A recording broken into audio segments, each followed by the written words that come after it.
Innal hamdalillah hamdan katsiran thayyiban mubarakan fihi kama yuhibbu rabbuna wa yardah.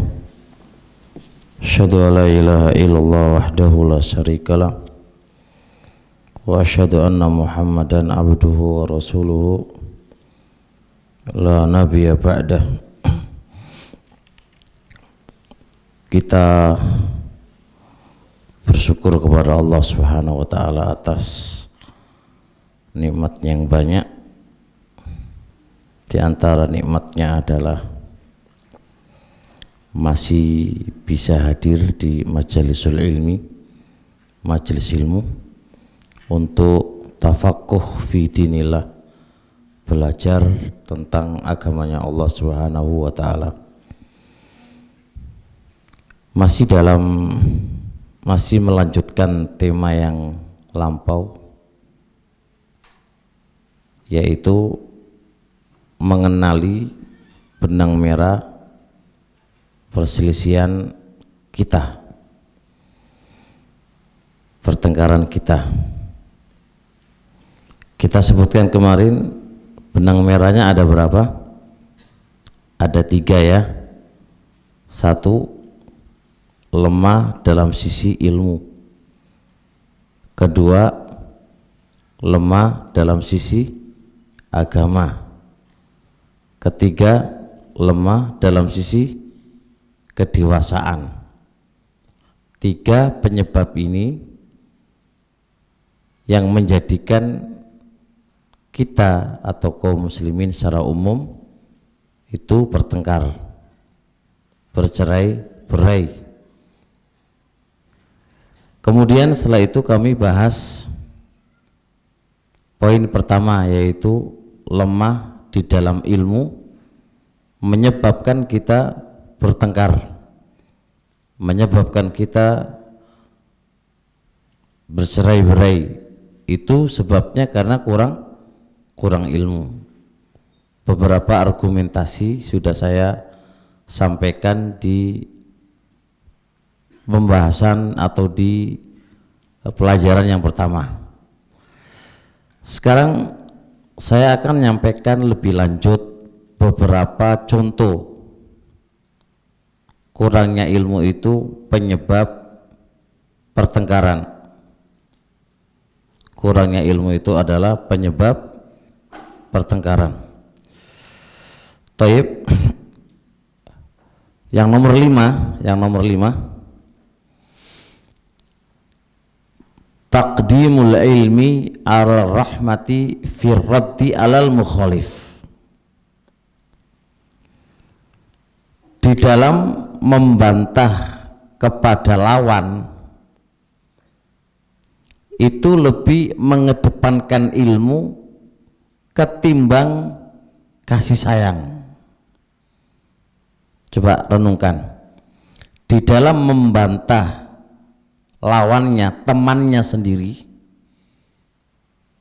itu lebih mengedepankan ilmunya ketimbang kasih sayangnya. Kalau dia sudah mengedepankan ilmu ketimbang kasih sayangnya, apa yang terjadi? Pasti yang keluar adalah kata-kata yang kasar, sikap yang keras, karena menurut ilmunya dia harus begini, disikapinya harus begini, tanpa ada sifat kasih sayang terhadapnya. Contoh ini, andai kata seorang ustadz salah, tergelincirlah dalam sebuah kesalahan. Ustadz ini salah, tergelincir dalam sebuah kesalahan atau sebuah dosa. Menurut ilmunya dia harus disikapi jebret, udah diantem jebret. Gak punya kasih sayang terhadapnya. Nah ini kayak gini, ini modelnya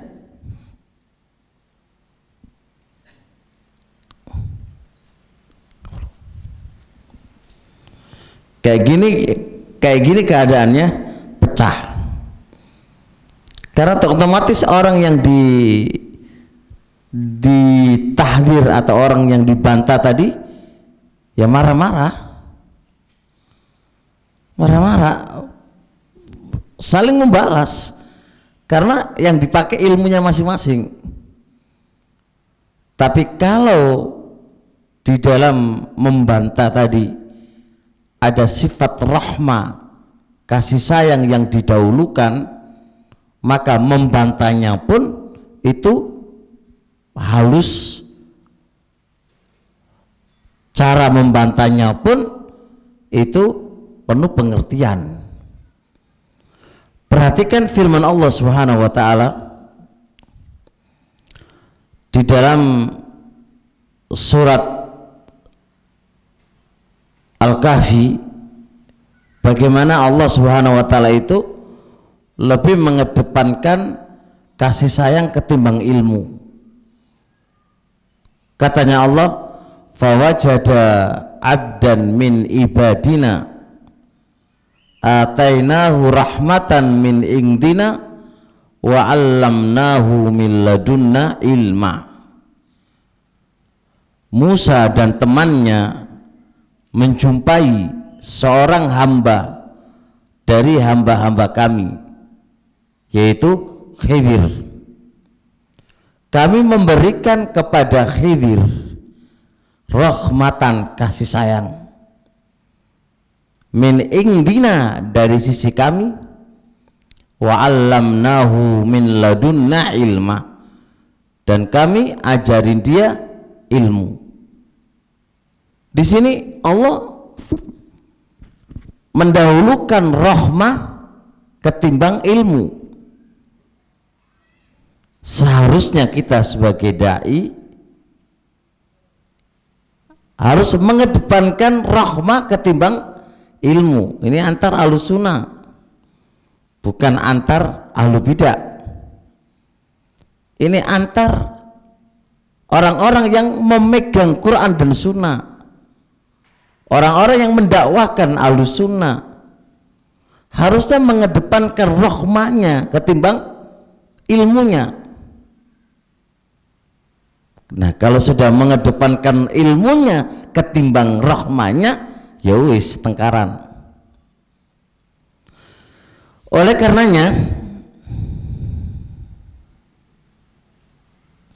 Syekhul Islam Ibnu Taimiyah rahimallahu taala dalam kitab beliau Minhajus Sunnah juz 5 halaman 158, Syekhul Islam mengatakan ahlus sunnati hum a'lamu bil haqqi wa arhamu bil khalqi. Ahlus sunnah itu orang yang paling ngerti tentang kebenaran dan orang yang paling penyayang kepada makhluk. Paling penyayang, Pak. Kelihatan kita ini kan sangar-sangar gitu ya, jadi kayaknya nggak punya kasih sayang banget gitu. Kalau sudah salah gratis kayaknya sudah kayaknya nggak ada pintu kayaknya tobat bagi dia gitu kan. Sudah sikat semuanya. Itu yang bilang Syekhul Islam loh. Ahlus sunnah itu orang yang paling penyayang kepada makhluk,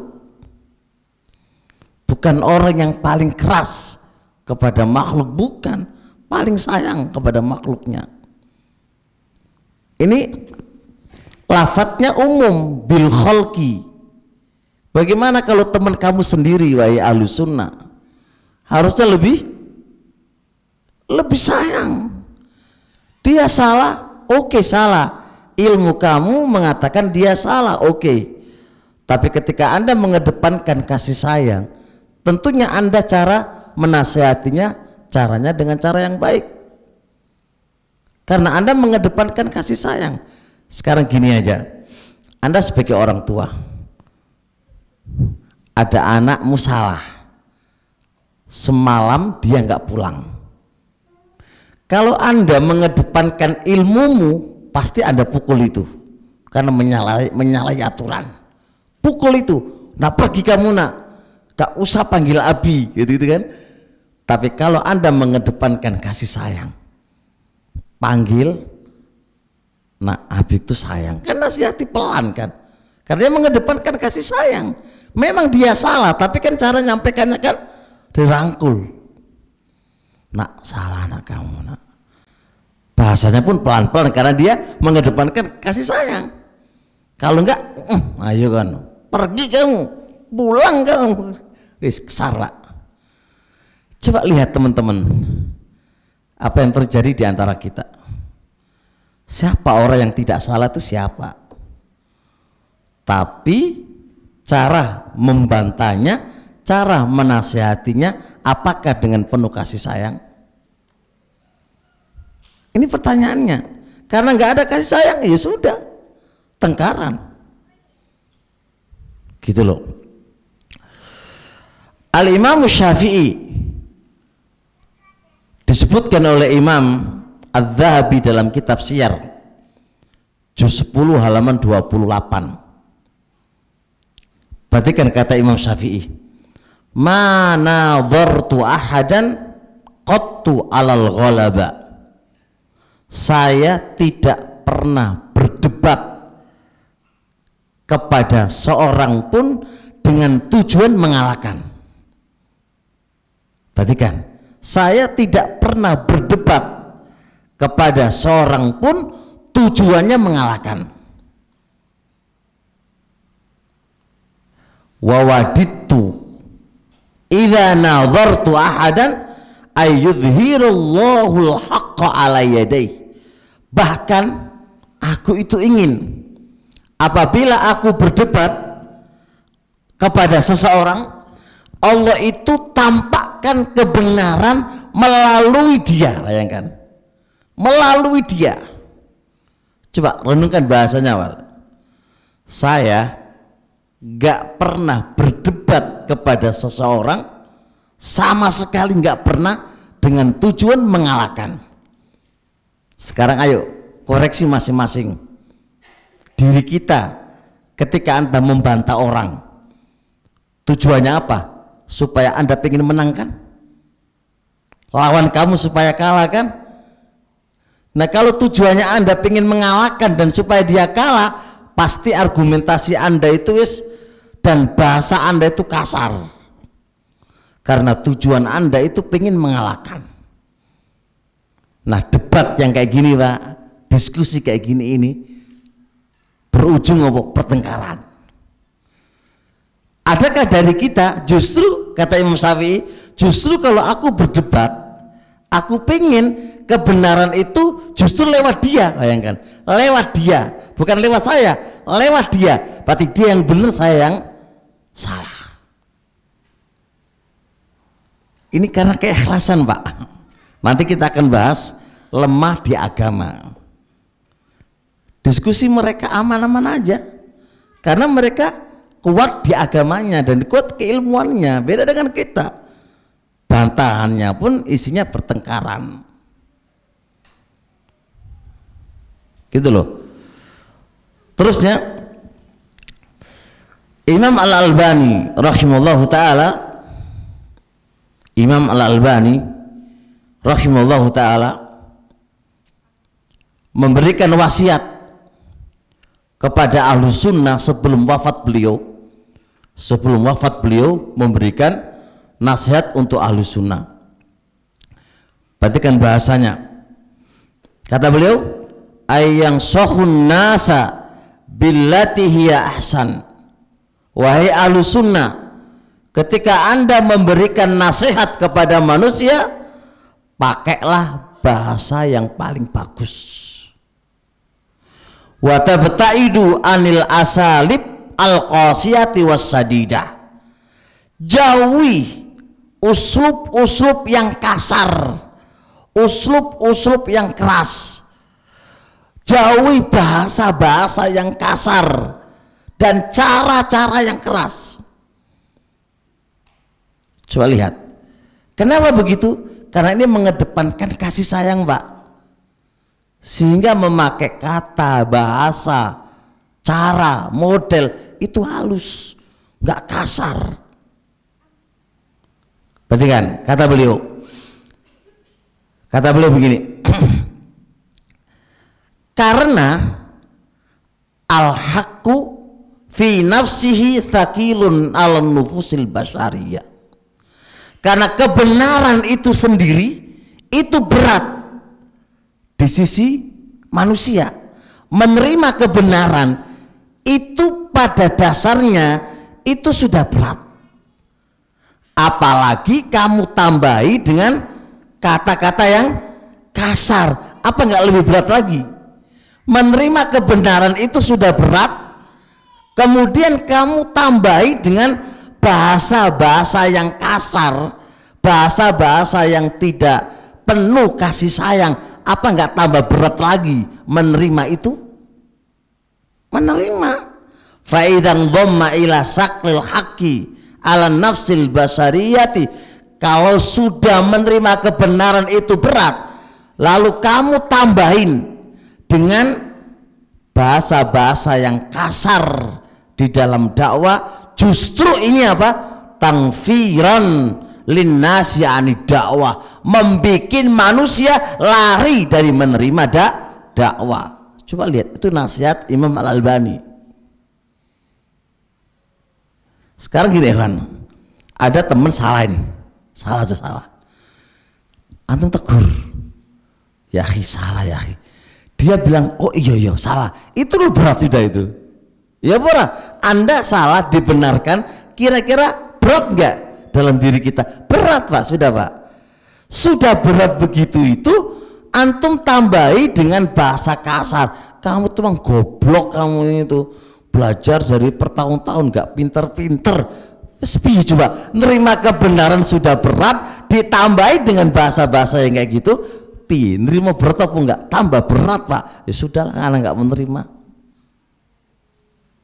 Apalagi seorang ustadz, contoh dia salah kan, salah, oke lah salah, tapi apakah salah itu kemudian kita langsung habisin dia? Kan enggak gitu loh, masalahnya di sini.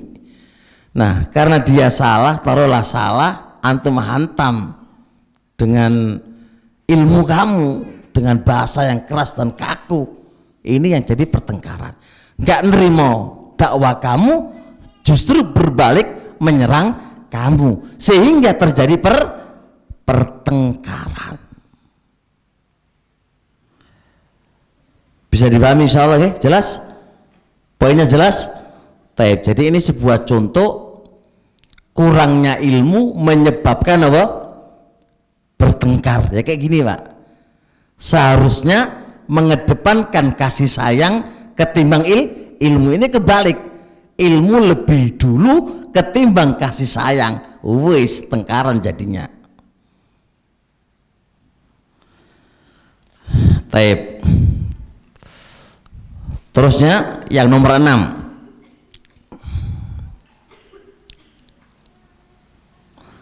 al-mujawazatu firraddi alal mukhalif wa adamul iltizami bil adabi fihi. Melampaui batas di dalam membantah lawan Anda dan tidak memiliki etika di dalam membantah, ini menyebabkan tengkar.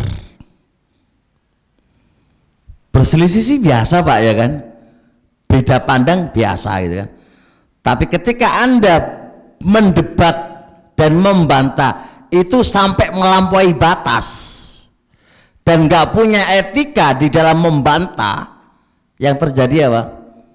Pertengkaran. Sekarang saya nanyain antum, apa etika di dalam mendakwai orang lewat medsos atau di mimbar-mimbar kayak gini ini, atau Anda datangi secara empat mata? Coba, kan ada etikanya dong. Tapi kalau antum cara membantahnya disebutkan si A begini, si B begini, semua itu salah, mereka itu mubtadi, mereka itu wes melampaui batas lagi ini kan.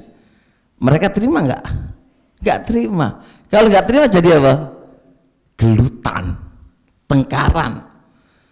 Kenapa kok terjadi pertengkaran? Karena salah, nggak punya etika, melampaui batas di dalam membantah. Kenapa dia melampaui batas? Dha'ful ilmi. Kenapa dia nggak memiliki etika? Karena dha'ful ilmi, nggak punya ilmu. Makanya yang terjadi adalah pertengkaran.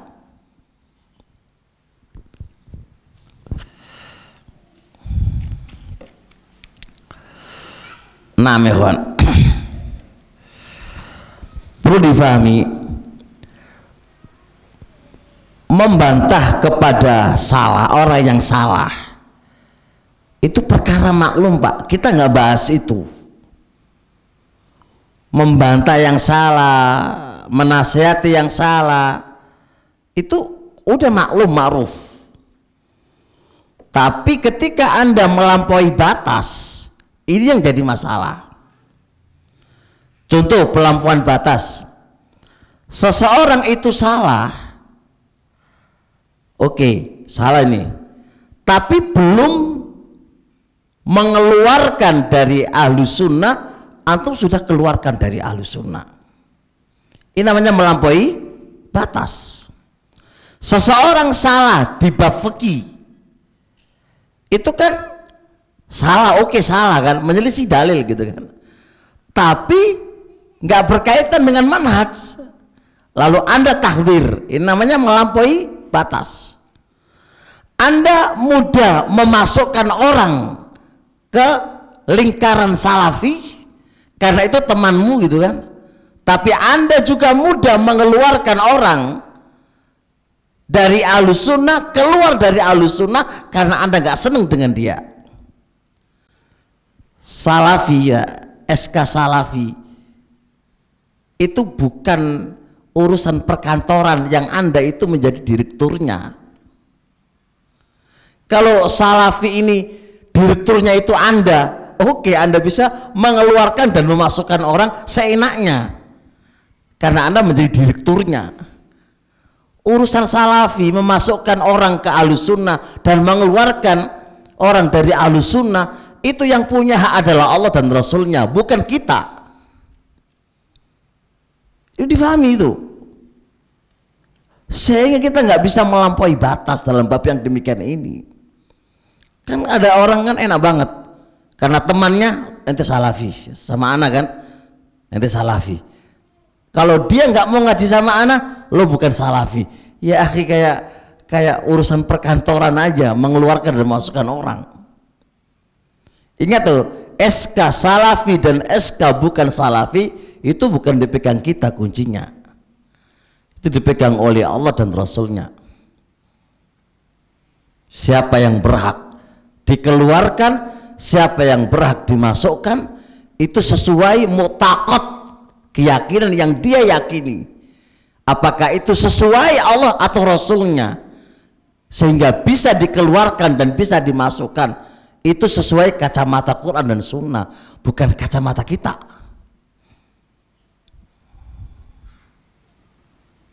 Bisa difahami ya? Makanya Salafi bukan organisasi ya akhi. Kalau organisasi ada atasannya, dia bisa mengeluarkan dari organisasinya karena ini orang atas. Salafi bukan organisasi. Bisa difahami? Salafi adalah sebuah metode dalam pola pikir. Siapa yang di atasnya, siapapun dia di atasnya, maka dia adalah ahlus sunnah. Siapapun dia yang tidak di atas usul-usul ahlus sunnah, dia harus keluar. Ini makanya ini namanya melampaui batas. Melampaui batas. Kenapa kok sampai melampaui batas? Kenapa Pak? Karena dha'ful ilmi, lemah ilmunya, sampai terjadi pelampauan batas.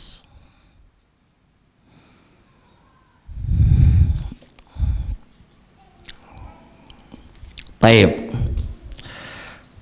Orang yang tidak berhak dijauhi pelajarannya Anda jauhi. Ini kenapa coba?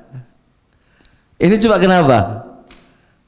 Ini kan karena dhaful ilmi menyebabkan kayak gini ini. Seseorang yang harusnya layak diambil ilmunya, Anda bilang nggak layak diambil ilmunya. Ini kenapa? Karena dhaful ilmi menyebabkan pertengkaran. Taib, lihat Syekhul Islam Ibnu Taimiyah rahimahullah ta'ala. Kata beliau, fa'ana fi si'ati sodrin liman yukhalifuni. Saya itu lapang dada kepada siapapun orangnya yang berbeda pendapat dengan aku. Paham Mbak? Masya Allah. Saya itu lapang dada kepada siapapun orang yang menyelisih aku, yang berbeda pendapat dengan aku. Kadang-kadang kita kan nggak mau itu kan. Kamu harus ikut saya. Nah itu Pak, siapa yang mengharuskan kamu itu diikuti, itu siapa gitu kan? Ini kadang-kadang penyakit ini mumet jadi, sehingga ketika nggak sama dengan dia ditahdir. Harus lapang dada dong. Namanya akwal pendapat. Memilih itu terserah. Masih aja penting di atas garisnya aja. Garis lurus Pak. Tapi kalau di luar garis lurus beda lagi babnya. Selama masih ada di garisnya, nggak apa-apa. Dan berbeda pendapat biasa aja gitu loh. Ini masalah fikih aja. Contoh ada yang begini, ustadznya milih begini, ada orang yang ngaji begini, nggak bolokku itu, nggak koncoku itu, lus hanya beda begini sama begini aja. Ada yang begini sendakep ketika itidal, ada yang tidak. Alah ini semuanya. Ada yang satu pakai cadar, yang satu nggak pakai cadar. Wajah aurat atau bukan aurat. Khilaf tawil di antara para ulama. Ini sudah rame. Kenapa sih kalau berbeda pendapat, kenapa sih kita kok rame itu, kenapa kan itu loh? Sampai melampaui batas. Tapi tetap lihat, tetap Syekhul Islam komitmen, lihat itu.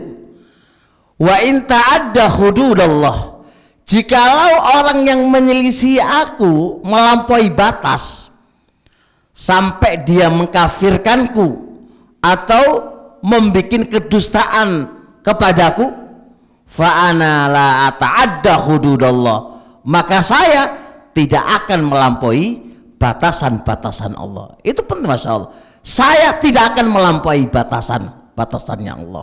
Walaupun musuh-musuh saya itu melampaui batas, tetap saya komitmen tidak akan melampaui batas dari ketentuan-ketentuan Allah. Kata beliau, bal azbitu ma'aquluhu wa af'aluhu, bahkan saya tetap di atas kaidah apa yang saya katakan dan apa yang saya lakukan.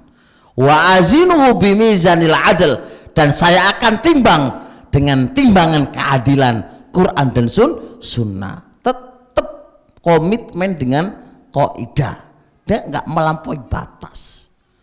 Dan itu seharusnya. Kalau sudah keluar dari ini Pak, tengkaran.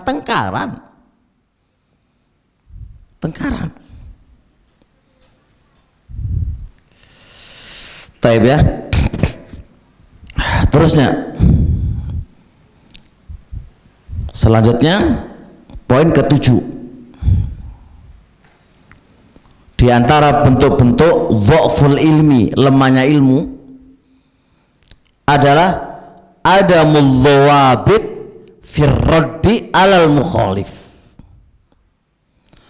Dia tidak punya kaidah di dalam membantah lawan.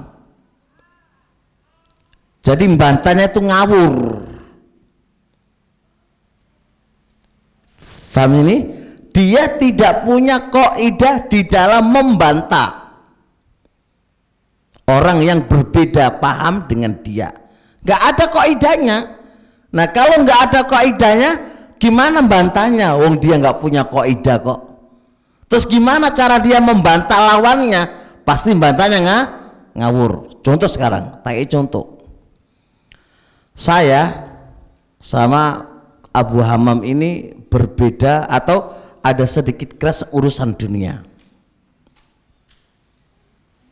Terus antum-antum ini pendukungnya Abu Hammam atau pendukung saya? Loh kok bisa pendukungnya Abu Hammam bantah menghajar saya, pendukung saya menghajar Abu Hammam? Iki apa ini urusannya ini? Padahal kita berselisih dalam urusan apa? Dunia. Seharusnya nggak perlu antum ikut campur, biarin anak dengan dia, karena urusan dunia. Contoh lagi, sekarang urusan maksiat. Saya taruhlah bermaksiat kepada Allah, nonton TV misal contoh, atau nonton film gitu. Apakah perbuatan saya ini ditahdir nggak? Kan urusan maksiat itu beda dengan urusan berkaitan dengan pola pikir. Kan karena jahil, antum tahdiri urusan maksiat antara dia dengan Allah Subhanahu wa Ta'ala. Si ustadz itu begini nyaur utang nggak mau bayar, dia nonton TV begini. Ya akhi, ini ngawur tenan nih cara membantah orang ini. Nggak punya kaidah. Urusan dia dengan Allah, biarin urusan dengan Allah. Ngapain antum bahas itu? Urusan yang butuh dibahas di tahdir itu urusan apa? Karena nggak ngerti kaidah tahdir, maka semua kesalahan yang dilakukan oleh dia Anda langsung masukkan semuanya di deretan tahdiran, padahal urusan maksiat itu urusan pribadi dia antara dengan Allah. Karena kurang ilmu, makanya kacau balau, tengkara sana sini. Sekarang kita sebutkan dobitnya dulu. Dobit membantah orang, kaidah dalam membantah itu apa? Walaupun kita sebutkan secara global. Syekhuna Muhammad al-Imam dalam Kitabul Ibanah menjelaskan beberapa dobit. Saya sebutkan satu dobit aja. Ayyakunar radu mausufan bil ilmi syar'i al-muwafiqi li sunnatin nabi. Orang yang membantah itu harus memiliki ilmu syar'i yang mencocoki sunnahnya Nabi. Artinya yang membantah itu harus memiliki ilmu. Nah sekarang coba Pak, yang membantah nggak punya ilmu, tetek pokoknya bantah, nggak duwe ilmu, membantah gimana? La siyama, lebih-lebih ilmu berkaitan dengan apa? Dengan masalah yang ingin bantah. Jadi pembantah itu secara umum dia punya ilmu syar'i dulu. Ini salah umum. Ada tambahan ilmu lagi berkaitan dengan masalah yang dia ingin bantah, dia harus punya ilmunya di situ.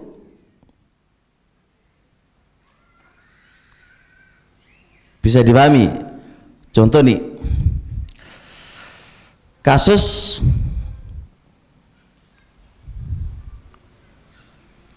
apa ini ya? Banyak kasus ya, banyak kasus. Pada masalah tentang irja, Syekh Ali Hasan rahimallahu ta'ala, ini sebagian ulama mentahdir beliau dikarenakan memiliki pemikiran irja. Sebagian ulama yang lain membantahnya, dia tidak memiliki pemikiran irja. Ada dua versi di antara para ulama.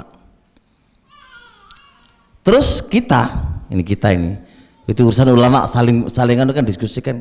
Kita nggak punya ilmu apa-apa. Apa itu murjiah? Nggak ngerti aku. Murjiah itu opol. Wes ngikutin bantahnya Syekh Ali diwantemi sampai welek udah itu.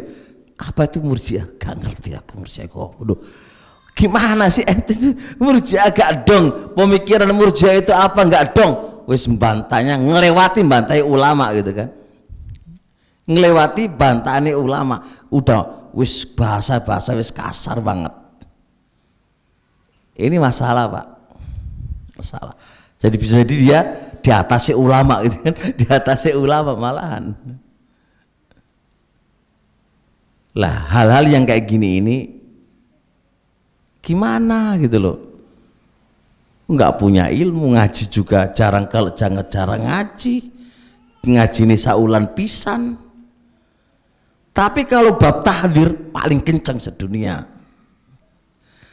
Loh, oh antum mau tahdir pakai apa? Orang duwe ilmu, lebih-lebih permasalahannya anda nggak ngerti pisan. Gak dong apa-apa lagi, gimana mau dong wong ngaji ya jarang ngaji. Nah ini loh Pak, arus-arus yang tidak pernah ngaji ini kadang-kadang kenceng banget dalam mentahdir orang ini. Hati ini kan. Baik. Kemudian kedua, ini harus punya ilmu ya, punya ilmu. Ya otomatis punya ilmu itu ya sudah, benang merah perselisihannya di mana, kemudian tasabut itu bener nggak ucapan dia, itu kan butuh semuanya itu. Karena ilmu itu maksudnya anda punya ilmu syar'i itu semua sisi, berita itu bener apa enggak, terkadang beritanya nggak bener katanya. Sekarang itu rata-rata katanya dijadikan sandaran hukum. Kenapa antum mentahdir A? Katanya. Kenapa antum nggak hadir di majelis A? Katanya. Sekarang itu katanya. Kok bisa katanya dijadikan sebuah landasan hukum wal barok? Lah lucu tuh ini katanya. Kenapa anda nggak mau nyapa kepada dia? Katanya dia begini sama aku. Katanya, saya ini dalil itu katanya. Nggak masuk Pak. Nah kita sudah tua-tua gini masih dipermainkan dengan katanya. Ya kita sabut ya. Lu yang ngomong Ustadz, tanya dulu Ustadz ya Ustadz, lihat sendiri atau katanya murid. Yang terkadang kan sandaran Ustadz kan bukan melihat sendiri, tapi katanya, kata murid yang memberitahukan kepada Ustadz tadi, katanya. Kata Rasulullah SAW, Ani bin Abbasin, al khobaru laisa kal muayana. Kabar itu belum mesti, nggak semisal yang kamu lihat. Berarti kabar itu bisa jadi banyak salahnya. Memang Ustadz terpercaya, tapi kabar dari Ustadz, siapa yang mengkabarkan ke Ustadz siapa? Apakah dia terpercaya? Kan belum mesti. Dan seringnya terjadi ini adalah apa? Katanya. Setelah ditasabuti ternyata tidak. Terus malu mau minta maaf, sudah terlanjur ngeluarkan kata-kata. Nah ini loh masalah ya kan. Masya Allah. Yang kedua, ittisafur radi bil ikhlas wat tajarrudi lillahi fi raddi wa bu'dihi anil hawa wal asabiyati wat tasaffi. Orang yang membantah itu harus tersifati dengan ikhlas. Ikhlas membantah. Dan tersifati apa? Semua yang dia lakukan itu karena Allah. Jauh dari hawa nafsu, jauh dari kefanatikan, dan jauh karena marah, dendam. Ini kan kadang-kadang kan membantah kenapa itu membantah? Karena dendam, kesumat. Ya sudah Pak, kalau Kalau bantahannya karena dendam, wis sudah gak selesai urusannya. Wong dendam. Kalau membantahnya itu karena asobia, kefanatikan, nggak selesai perang nanti itu. Kalau membantahnya itu karena fanatik atau karena hawa nafsu, sudah perang nanti jadinya, tengkaran. Makanya kalau membantah, niatkan dulu niatmu membantah itu karena Allah. Kalau bukan karena Allah, nggak bisa. Karena apa? Kalau niatmu karena Allah, insya Allah terselesaikan dengan baik. Tapi kalau niat kamu itu bukan karena Allah, justru niat kamu memperbaiki justru lebih bisa, lebih apa namanya, bisa merusak lebih banyak, merusaknya lebih banyak daripada memperbaikinya. Karena Anda membantahnya bukan karena Allah. Ayo dikoreksi masing-masing diri kita. Mungkin kita ngomong di depan karena Allah, iya di depan manusia. Hati kamu karena Anda pernah tersindir, Anda pernah dilukai, pernah Anda mau menikahi adiknya nggak boleh, sakit hati, wah langsung ditahdir. Kan bisa jadi begitu, pungut urusannya. Jadi karena sakit hati, jadi dasar tahdiran itu, dasar bantahan itu karena sakit hati. Kalau gini merusaknya lebih banyak daripada memperbaikinya. Masya Allah. Terus kemudian ketika membantah, kaidahnya harus adil. Gimana adilnya? Harus insaf. Gimana insafnya? Tidak menzalimi dia, menzalimi kehormatannya, tidak mencaci makinya, tidak merendahkannya. Ini sekarang tahdiran atau komentar kita ini selalu memojokkan, selalu merendahkan, selalu kehormatannya di, ya kayak gini marah-marah Pak orangnya, Pak. Orangnya marah-marah. Orangnya marah-marah gitu kan. Karena Anda tidak insaf dalam membantahnya. Enggak insaf, enggak adil.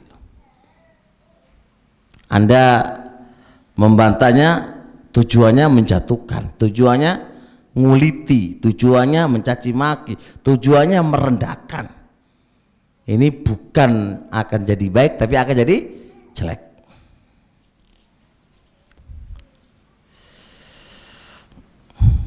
Terusnya yang ke-8,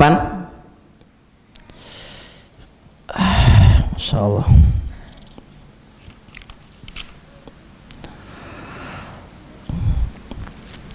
tidak mengetahui masalah-masalah ijtihadiyah, tidak mengerti masalah-masalah ijtihadiyah. Azan dulu. Tolong diperhatikan, ada dua istilah yang harus difahami, yaitu ada masail ijtihadiyah dan ada namanya masail khilafiyah. Masalah khilafiyah itu masalah terjadi perbedaan pendapat. Ada yang namanya masail ijtihadiyah, masalah berbeda pendapat tapi munculnya karena ijtihad, hasil ijtihadnya ulama. Ini tolong dipahami. Masail ijtihadiyah itu masalah para ulama berbeda pendapat dikarenakan tidak ada nas yang jelas dan tidak ada ijma, kesepakatan para ulama. ketika ada masalah tidak ada kesepakatan di antara para ulama dan tidak ada nas yang gamblang pada perkara tadi, masing-masing ulama memiliki ranah untuk berijtihad. Maka semisal ini namanya masail ijtihadiyah. Taib, anak ulang. Yang ngantuk supaya bangun ini. Yang ngantuk supaya bangun. Pahami ini. Kita ini bahas kaidah ini. Ismana masail ijtihadiyah. Masalah yang para ulama berbeda pendapat. Tapi masalah ini tidak ada nas yang gamblang, yang jelas berkaitan dengannya, dan tidak ada kesepakatan para ulama berkaitan dengannya, nggak ada. Masing-masing beristihad sesuai ilmu yang nyampe kepadanya. Semisal ini namanya masail ijtihadiyah. Masail ijtihadiyah secara umum, saya sampaikan dulu, tidak boleh diingkari. Tidak boleh diingkari. Masing-masing mau beramal terserah. Diingkari nggak boleh, apalagi ditahdir, apalagi dicaci maki. Masing-masing berjalan sesuai ilmu yang nyampe kepadanya. Itu namanya masail ijtihadiyah. Orang yang tidak memiliki ilmu, dhaful ilmi, lemah ilmunya, yang ini menyebabkan pertengkaran, masail ijtihadiyah dia sikat saja, dia hantam saja, dia ingkari dengan keras, dia caci maki orang yang berbeda pendapat dengan dia. Coba lihat, dhaful ilmi menyebabkan pertengkaran. Dalam sisi apa?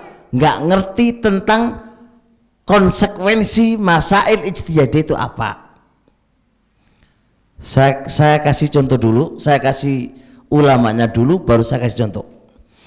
Qala Syekhul Islam, berkata Syekhul Islam Ibnu Taimiyah rahimallahu taala di dalam kitab Majmu' Fatawa juz 20 halaman 207. Masailul ijtihadi, masalah-masalah ijtihad, man amila fiha, barang siapa yang mengamalkan fiha pada masail ijtihadiyah, biqauli ba'dil ulama'i, dia mengamalkan sebagian pendapat para ulama, lam yungkar alai, enggak perlu diingkari, walam yujar, dan tidak perlu dihajar, ditinggalkan, enggak perlu diingkari dan enggak perlu dihajar. Wa man amila bi ahadil qaulaini, dan barang siapa yang beramal dengan pendapat yang lainnya juga lam yungkar alai, enggak perlu diingkari. Itu ucapan Syekhul Islam Ibnu Taimiyah. Ibnul Qayyim rahimallahu taala dalam kitab Shawa'iqul Mursalah juz 2 halaman 517, beliau mengatakan, wa hadzal nau'u minal ikhtilaf, ini macam dari perbedaan, perbedaan ijtihadiyah, la yujibu mu'adatan, tidak mengharuskan saling bermusuhan, wala iftiraqan fil kalimah, dan tidak mengharuskan berpecah belah, gak mengharuskan berpecah belah. Syekhul Islam lagi dalam kitab Majmu' Fatawa juz 30 halaman 80, beliau mengatakan, walaisa li ahadin, tidak boleh seorang pun ayyul ziman nasa, mewajibkan, memaksa manusia bittibaihi fiha, untuk mengikutinya dalam masail ijtihadiyah. Nggak boleh maksa ngikuti, nggak boleh mewajibkan orang untuk mengikutinya, nggak boleh memaksa orang, nggak boleh mewajibkan orang untuk mengikutinya, nggak boleh. Biarin dia sesuai dengan yang dia pegangin. Tapi walakin yatakallam fiha bil hujajil ilmiyah. Boleh Anda berdiskusi dengan hujah-hujah ilmiah. Boleh Anda berdebat, membantah berdebat, berdiskusi boleh, tapi mengingkari, memaksa nggak boleh. Syekhul Islam lagi berkata di tempat yang berbeda, juz 30 halaman 79, walaisa walalil alimi wal mufti, nggak boleh bagi seorang alim, bagi seorang mufti, ayyul ziman nasa, memaksa manusia untuk mengikuti pendapat-pendapat yang itu masih dalam ranah ijtihadiyah. Taib, setelah kita ketahui ulamanya, sekarang anak ambil contoh sedikit.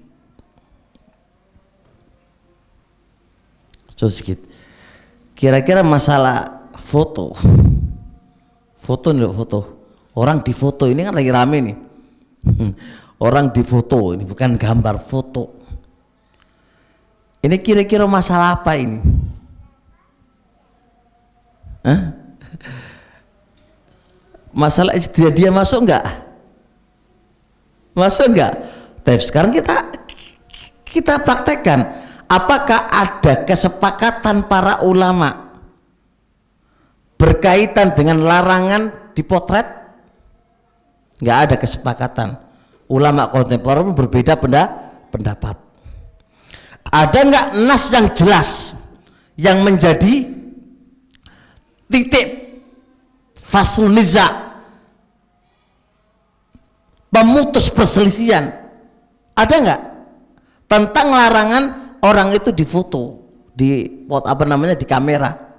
Enggak ada. Enggak ada.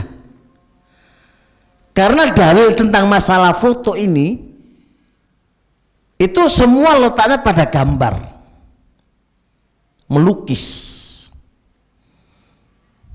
Nah, sehingga apa ilah nggak boleh melukis? Ilahnya jelas, yudhahi khalqallah, untuk menandingi ciptaannya Allah. Nah, kalau menandingi ciptaannya Allah berarti apa?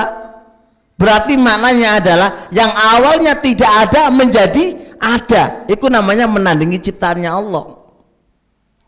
Sedangkan menggambar kamera itu sudah ada, cuma dipindah. Berarti ketika anak ini sudah ada lalu dipindah di kamera, apakah ini menandingi ciptaannya Allah? Enggak, karena ciptaan Allah sudah ada gitu kan, cuma dipindah saja kayak di cermin. Nah, ini kan masih ranah perbedaan ulama di sini. Apakah semisal ini pantas untuk ditahdir orang yang terkamerakan karena dakwah? Ya kan? Ini kan karena nggak memahami itu masalah ijtihadiyah, jadi tengkaran. Apakah dicaci maki orang yang terkamerakan untuk dakwah? Kan nggak harus. Boleh Anda menguatkan dan melemahkan, terserah, tapi mentahdir, mengingkari nggak boleh. Anda boleh, yang benar adalah nggak boleh difoto, terserah, itu haknya Anda. Tapi mengingkari orang yang punya pendapat yang lain nggak bisa. Apalagi memaksa supaya orang-orang itu mengikuti pendapat Anda, nggak bisa ya. Bisa difahami nggak ini? Dengar porai, dengar porai, pahami biar nggak tengkaran terus gitu loh, Pak. Berbeda boleh, tapi jangan sampai bertengkar. Sekarang kunut subuh, rame nggak kunut subuh ini? Tengkaran nggak gara-gara kunut subuh? Ya enggak, soalnya andai kata ada imam kita kunut subuh, wah salafi kok kunut subuh itu piye gitu. Nah, terus sampean salafi, imami kunut, terus antum kunut, melok kunut. Apakah anda nggak jadi salafi gara-gara anda kunut? Bukan alusunah gara inilah apa ini? Pasal masalah kunut itu hadisnya ada. Kunut subuh itu hadisnya ada. Cuma ada yang melemahkan, ada yang tidak melemahkan. Qanata Rasulullah sallallahu alaihi wasallam as-subha hatta faraqat dunia. Nabi lo kunut subuh sampai beliau meninggal. Hadisnya ada. Cuma hadis ini ada yang melemahkan, ada yang menguatkan. Bagi yang kunut subuh melemahkan hadisnya, bagi yang kunut subuh menguatkan hadisnya, makanya dia kunut subuh. Bagi yang tidak kunut subuh, barangkali dia melemahkan atau tidak tahu karena ikut-ikutan aja gitu loh. Ya Bora, bener nggak? Antum tahu nggak hadisnya? Kan enggak kan? Anut-anut aja, ikut-ikut aja. Karena di masjid ini nggak pernah kunut, berarti kunut gitu loh. Iya kan? Kan gitu masalahnya kan gitu. Oke, ini selesai. Yang kedua, bagi makmum. Makmum itu kunut apa enggak? Dia bingung. Imami kunut, dia gimana? Karena dia kena hadis innama ju'ilal imam liyutamma bi. Imam itu dijadikan untuk diikuti. Nah, imam kunut dia harus ngikuti imam. Kunut apa enggak? Lu memahami hadis ini ulama berbeda pendapat. Panjang masalah hadis ini. Innama ju'ilal imam liyutamma bihi. Imam itu dijadikan untuk diikuti dalam urusan gerakan. Ini hadis ini panjang, Pak. Mengupas hadis itu panjang banget itu. Terus kemudian dia kunut. Alah, salafi kok kunut apa itu? Ini karena nggak ngerti dhaful ilmi. Terus nggak disapa. Kenapa nggak disapa? Anda keluar dari salafi kan? Kenapa? Soal kunut subuh. Urusan gini kunut subuh.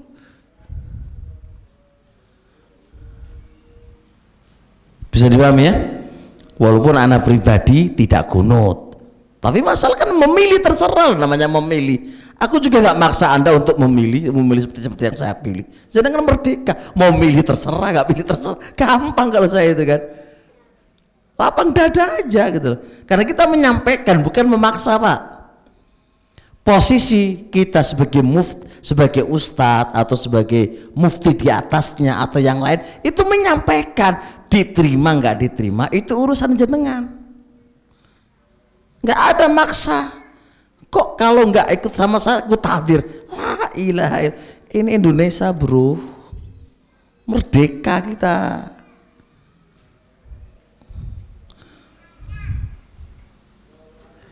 Jelas ya? Ingat dulu, urusan ijtihadiyah tidak boleh memaksa orang, nggak boleh mengingkari, nggak boleh mencaci maki. Ya udah, masing-masing berjalan sesuai yang dia ketahui. Tapi boleh Anda melemahkan, Anda menguatkan, boleh. Ini ranah apa? Ranah memilih nggak boleh. Yang kuat ini. Adapun yang selain ini adalah lemah. Dasarnya begini-begini. Menurut ente. Tapi ketika orang itu nggak menerima apa yang kamu katakan, ya jangan dimarahin.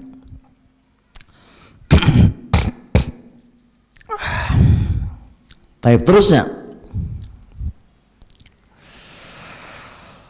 termasuk dhaful ilmi, lemahnya ilmu yang menyebabkan pertengkaran, tidak ngerti tentang dhobitnya hajar.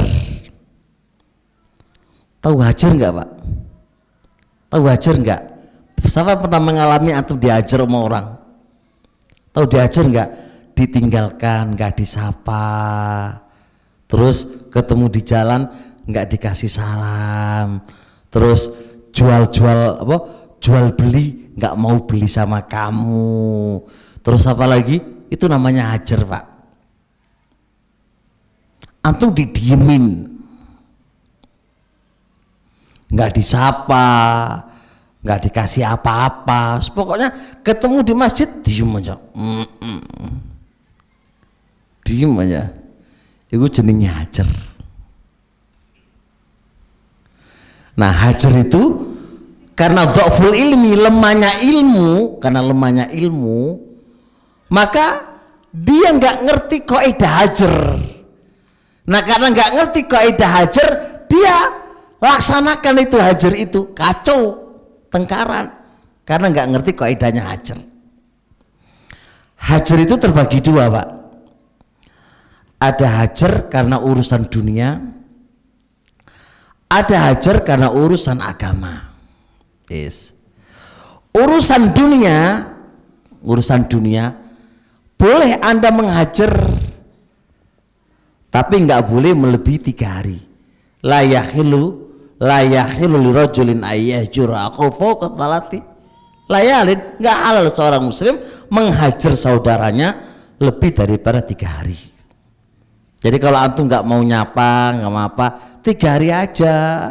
Lebih daripada 3 hari hukumnya haram. Ini urusan apa?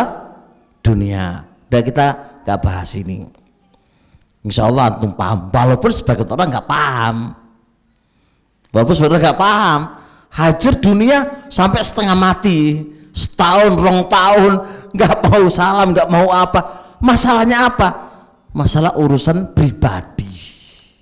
Urusan pribadi sampai menghajarnya bertahun-tahun.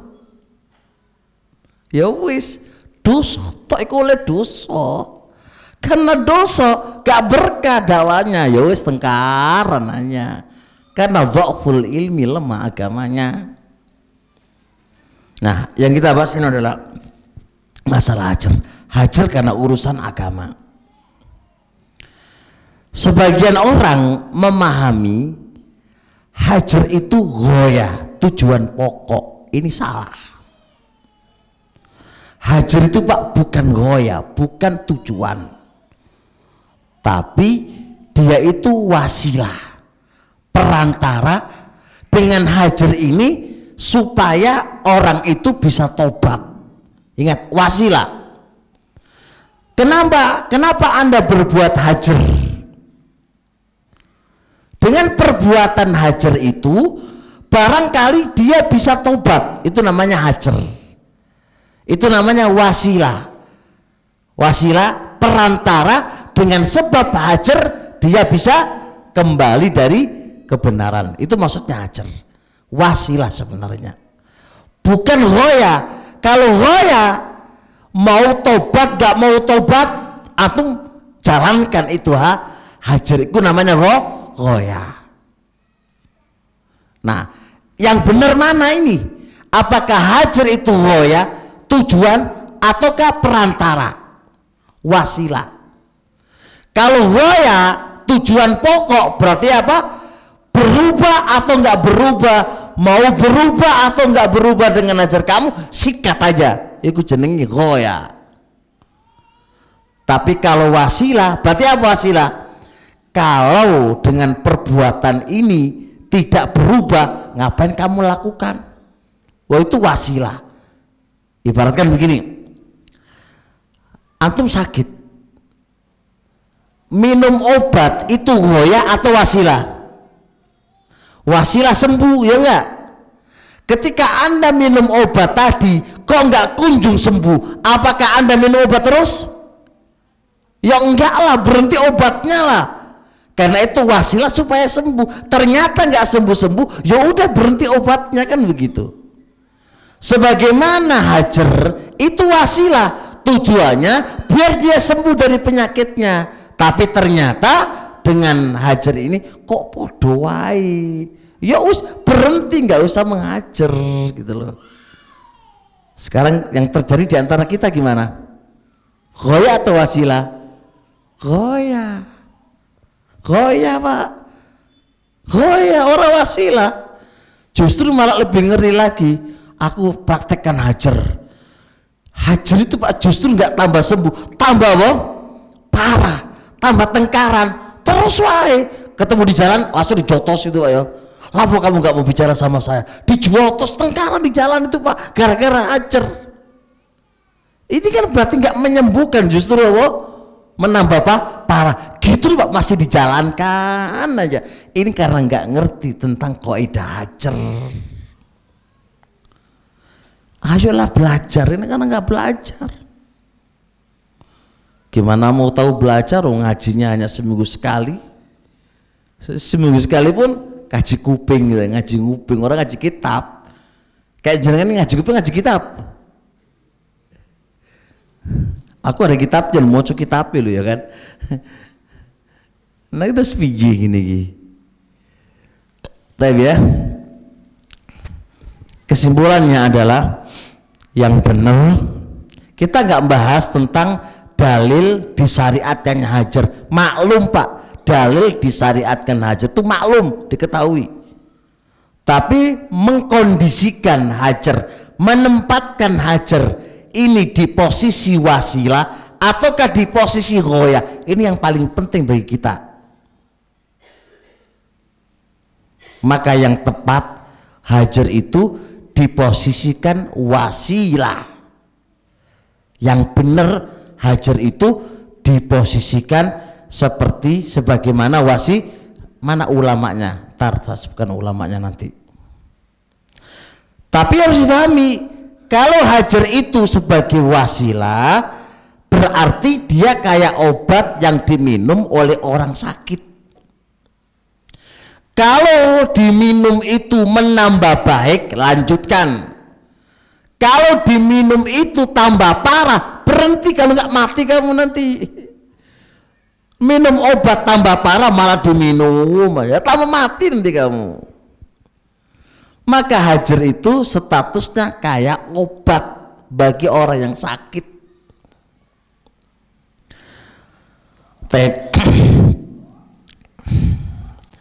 Syekh Ibnu Utsaimin rahimallahu taala dalam Fatawa Nur ala Darbi juz 3 halaman 2, dan beliau menjelaskan juga dalam Syarah Riyadhus Shalihin juz 4 halaman 219. Saya sebutkan ulamanya plus referensinya. Syekh Ibnu Utsaimin mengatakan begini, dia membahas tentang pelaku bid'ah. Beliau membagi ada bid'ah yang menjadikan dia kafir. Kalau bid'ah yang menjadikan dia kafir, namanya mukaffirah, yang menyebabkan dia kafir, kata beliau, wajib alaihi hajruhum wal bu'du anhum, wajib kita tinggalkan dan menjauhi mereka. Ini kalau bid'ah yang mukaffirah, bid'ah yang menyebabkan pelakunya itu kafir. Ini satu, selesai. Wa illam takun mukaffiratan, jikalau bid'ah tadi tidak menyebabkan pelakunya kafir, lihat, fal yungzor, maka dilihat. Apa dilihat? Hal fi hajrihi maslahatun, apakah menghajarnya itu ada maslahatnya ataukah tidak ada maslahatnya. Dilihat Pak, berarti kalau ada maslahatnya atau tidak ada maslahatnya, berarti ghoyah atau wasilah? Wasilah, karena dilihat maslahatnya. Kayak minum obat, obat ini ada nggak kemaslahatannya bagi orang sakit atau nggak ada? Taib, ingkana hajruhum maslahatan, ingkana hajruhum maslahatan hajaruhum. Jikalau menghajar mereka itu ada maslahat, hajar. Jika tidak ada maslahatnya, nggak usah dihajar. Kenapa? Wadzalika li'annal hajra dawaun, karena hajar itu posisinya seperti obat. Kalau obat diharapkan manfaatnya, lanjutkan. Jikalau tidak diharapkan manfaatnya, nggak usah dilanjutkan, namanya obat. Ini yang ngomong siapa? Syekh Ibnu Utsaimin. Kitabnya ada, bisa dicek. Kemudian Lajnah Daimah, fatwa Lajnah kumpulan para ulama-ulama Saudi, juz 25 halaman 326. Kata beliau, illam yakun fil hajri rad'un lahu wa yukhsha ay yazida syarru fa innahu la yujar. Jikalau pada hajar itu tidak didapati dia berhenti dari kesalahannya, bahkan dikhawatirkan akan tambah parah dari kesalahannya, maka hajar ditinggalkan. Kan ada orang itu Pak, dihajar kan, wah awakmu malah gak nyapa aku, oh tambah tak get no pisan ya ora loh, kan begitu sebagian orang kan, kok aku kok gak disapa, aku kok gak digini gak dinasihatin, tambah aku, justru tambah semakin parah, bukan malah berhenti dari kesalahannya, atau bukan malah dia berpikir salah apa enggak aku, enggak, malah tambah benci kepada ente. Kata Lajnah Daimah, tinggalin hajar itu. Dan rata-rata Indonesia Pak, kalau dihajar nggak bakal apa, nggak bakal mari, tambah mangkel. Karena apa? Karena orang yang menghajar itu tidak memiliki nilai di sisi dia, nggak punya nilai ya, nggak kamu salamin, nggak paten aku, ngono malah mereka itu, nggak kamu sapa aku nggak bakal paten aku gitu Pak. Kamu nggak hadir di majelisku, aku nggak bakal paten, ngono Pak mereka Pak. Jadi nggak fungsi. Jadi ketika salah mendingan dinasehatin, dideketin. Kamu lo salah begini, itu lebih ablah fil qabul wa ad'al qabul, lebih bisa diterima ketimbang didiamkan. Taib. Kata beliau, walakin yastamirru ma'u fin nasiha. Yang benar apa? Terus menerus di dalam menasihati. Itu yang tepat. Itu gitu. Ini kadang-kadang sebagian kelompok, sebagian teman kita ini hajar aja, kadang-kadang nggak ngerti salahku lu opo gitu, kadang-kadang nggak ngerti Pak, salahku itu apa ya, kok diamkan, kok di ini, salahku itu apa, salam nggak mau dijawab salamnya, deket dengan dia itu maju gitu kan, salahku itu apa ya, tambah nggak bisa masalah. Nah Syekh Muqbil rahimahullah ini, Syekh Muqbil ini rahimallahu ta'ala dalam kitab Ghayatul Ashrita juz 2 halaman 87, beliau mensikapi orang yang meluaskan tentang hajar. Beliau mensikapi kepada orang yang meluaskan hajar. Apa kata beliau? Hadi fikratun kharijiyah, termasuk pemikiran khawarij itu adalah meluaskan di dalam menghajar. Jadi justru kalau nggak ngerti kaidah hajar, malah kena pemikiran apa? Khawarij. Bahaya malahan. Kok iso? Ya dikit-dikit hajar, dikit-dikit hajar, dikit-dikit hajar, dikit-dikit hajar, dikit-dikit hajar. Jangan-jangan kamu kena penyakit khawarij ini. Pelaku dosa kafir, kafir, kafir, kafir. Malah bahaya nanti olahnya.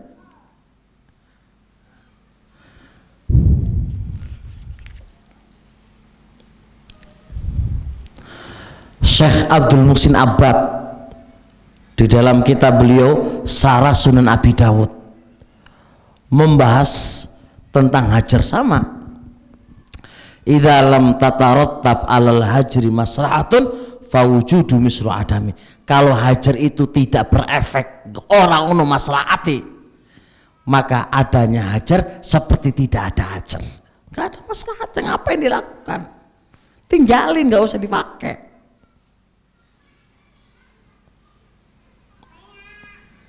Bisa dipahami nggih?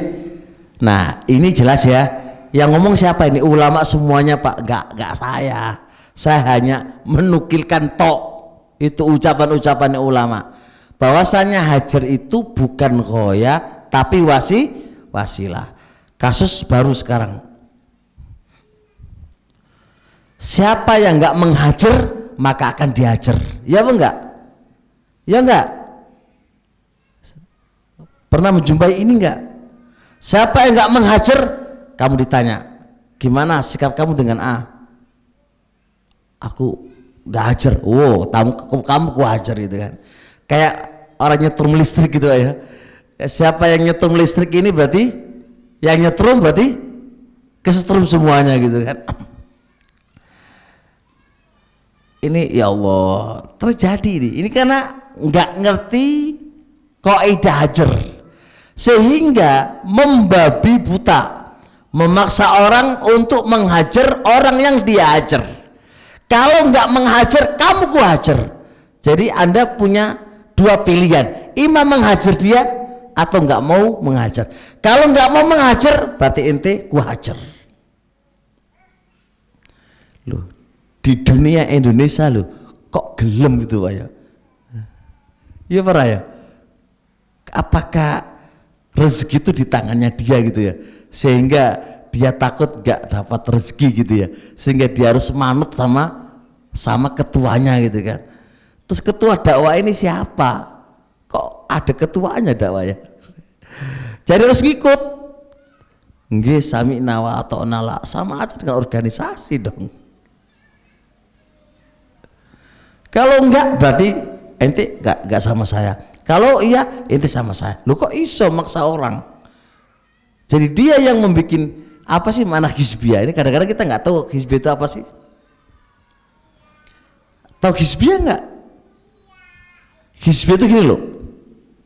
Seseorang dia memunculkan pola pikir. Pola pikir ini yang menjadi acuan wala wal barok. Dia yang mendatangkan ide.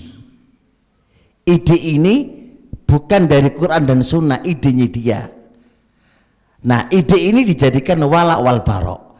Siapa yang mengikuti ide saya berarti itu adalah teman saya. Siapa yang nggak mengikuti ide saya berarti itu lawan saya. Itulah hizbiyah. Jangan-jangan kita itu terjerumus di sini. Sok salafi, sok alusunnah ternyata apa? Hizbiyah. Ya boleh. Sok salafi tapi hizbiyah jatuh di dalamnya. Kita katanya anti fanatik. Buktinya kita fanatik. Salafi itu jauh dari asobiyah, kefanatikan. Salafiyah itu selalu di atas Quran dan Sunnah. Dia bukan kata orang. Salafi itu nggak ada yang mengomandu. Tapi real kenyataannya kita itu di lingkaran hizbiyah dan di lingkaran kefanatikan. Padahal Rasul alaihissalam diutus ke muka bumi ini, diantaranya adalah apa? Menghancurkan kefanatikan dan menghancurkan apa? Hizbiyah. Jahiliyah itu apa? Apa isinya jahiliyah? Fanatik kepada wajadna aba anak kadzalika ya. Opo jari nenek moyangi. Itu kan fanatik. Itu dihantam sama Nabi, dihancurkan sama Nabi. Nabi meninggal malah kita yang memunculkan kembali. Pokoknya opo jari ini A, opo jari ini B. Lu kok opo jari ini ajarin B gimana terusan? Ibadah kita kok jari ini ajarin ini B terus gimana? Walak wal barok kita apa kata A, apa kata B? Acur Pak kalau gini Pak. Benci dan senang kita bukan karena A dan B, karena Quran dan karena Sunnah. Hancur kalau kita walak wal barok kita dibangun di atas orang. Waduh kacau Pak.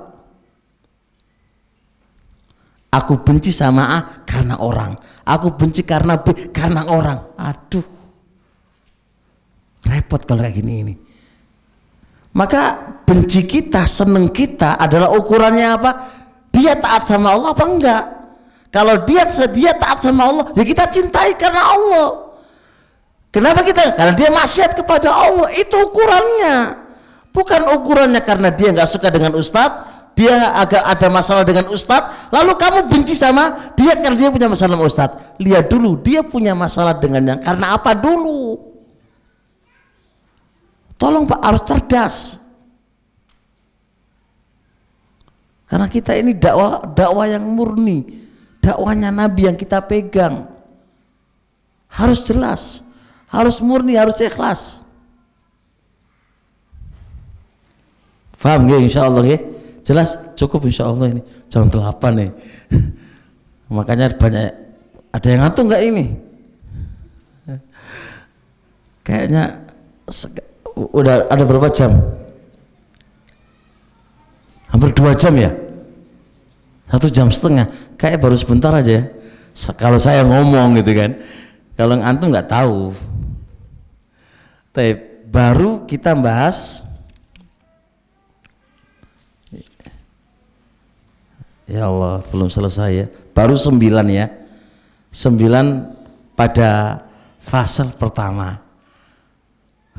Sedangkan fase pertama ini ada 13, 15, 16, 17, 18, 18. Masih panjang belajarnya. Taib, subhanakallah. Ada pertanyaan sini? Enggak ada aja ya. Subhanakallah bihamdik, asyhadu an la ilaha illa anta astaghfiruka wa atubu ilaik. Assalamualaikum warahmatullahi wabarakatuh.